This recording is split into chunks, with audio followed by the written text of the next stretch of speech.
I recently had it out with an anti-GMO person. Again, I tend to put stock in my professor and friend from the CDC who has to deal with, who has dealt with working with, what is it, genetically modified foods, and says the most danger at this point is if a bad strain of GMOs got out, they'd be harder to eradicate if that were to happen. But I was dealing with somebody who, at least for their first major thing, would sent me to a strictly anti-GMO food site that was saying that, oh, GMOs cause cancer in rats. Would you want your kids eating something that gives cancer to rats? There are people who just seriously don't get it. Now look, I'm not saying that raw food diets are a bad thing. I'm not saying that organic farming and organic foods are a bad thing. I am saying, however, that neither of those two things are able to produce enough.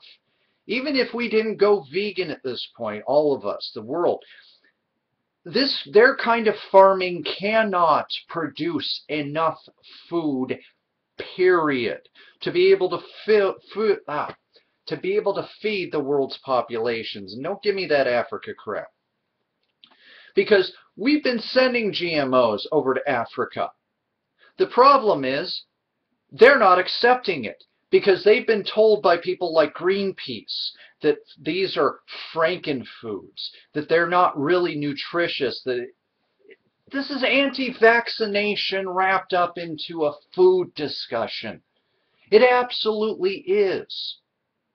This food has the potential to do so much for so many, and people want to hold it back because they're afraid. They're afraid. They keep making up these excuses. Oh, we know the FDA has been bought and sold by Monsanto.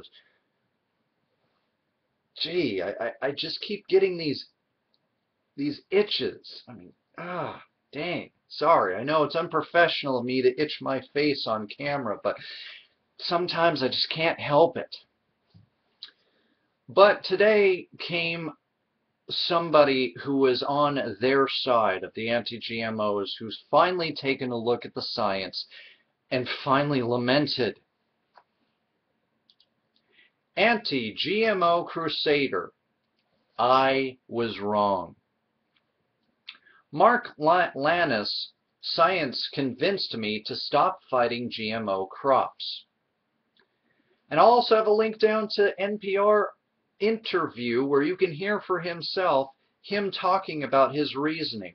Oh wait, no, let me guess. He's been bought and sold by Monsanto as well, right? Because Monsanto is just the MacGuffin here. It could be replaced by literally anything else. Oh, it's the big pharma. Oh, it's these evil medical scientists who only want to make us sick and keep us sick. They don't want to help us, not like homeopaths do, or not like faith healers do. No, no. It's big government. It's big this. It's big that. It's chemtrails. Don't even get me started on that stuff.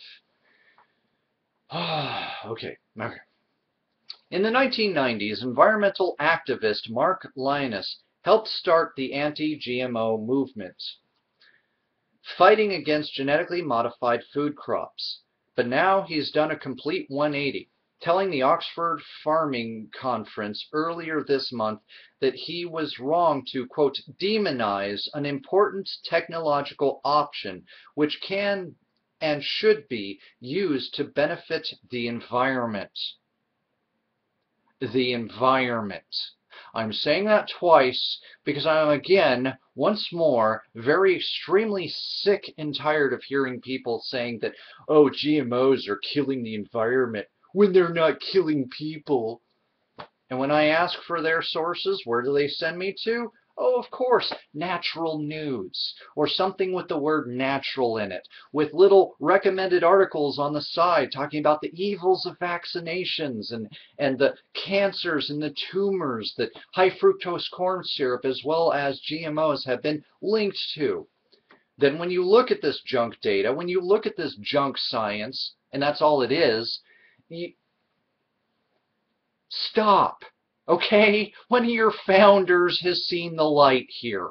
And I understand that for some of you who are highly conspiratorial, none of this means anything.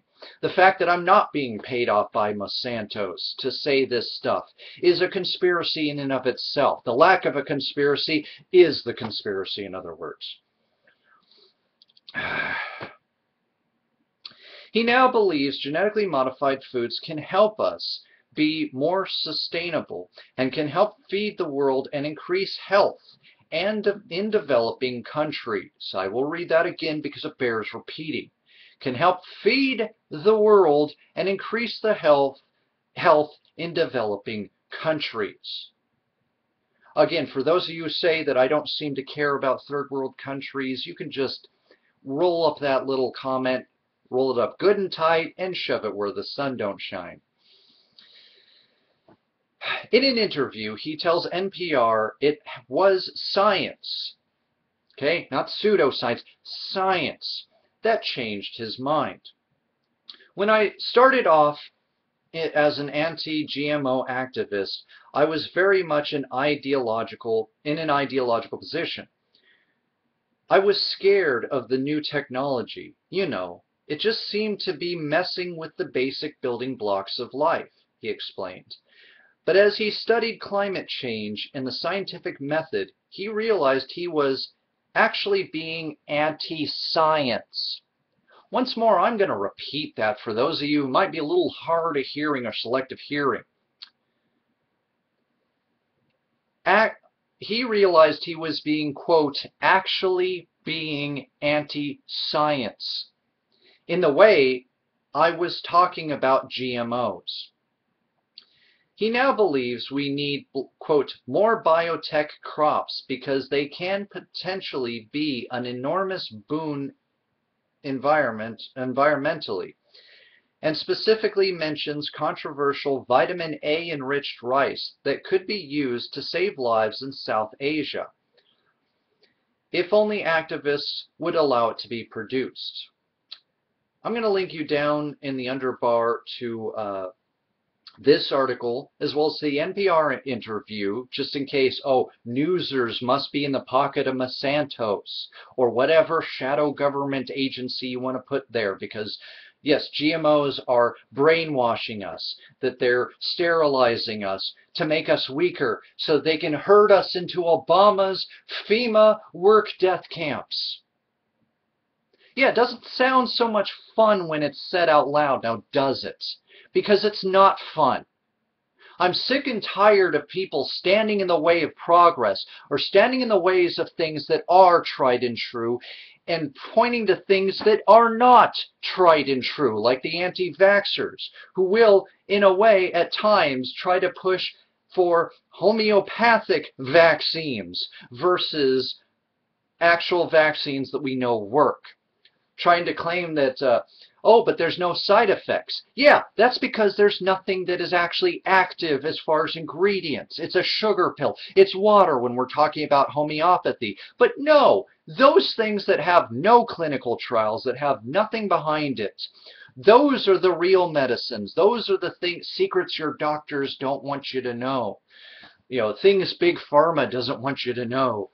And that GMOs, we've got information that the FDA doesn't want you to... Screw you. You're standing in the way of progress, acting as if you're saving humanity, when instead you're sentencing, at least a few years ago, you were sentencing a third of the world's population to die. And now, who knows where that number skyrocketed to? I'm sure if I had a pen and paper and enough time, I'd be able to figure it out. But at this point, I don't give two craps. The jig is up. You got to cut this out. Because now it's standing at the point to where it's not just Republicans anymore who are anti-science. It's you guys out there standing there picketing your signs, acting as if you have the faintest freaking idea what you're talking about and displaying that no, you do not in fact have any clue as to what you're talking about. The moment genetically modified gets into the discussion, you've already turned off your brain for preconceived notions. And yet you tout yourself as being so much better.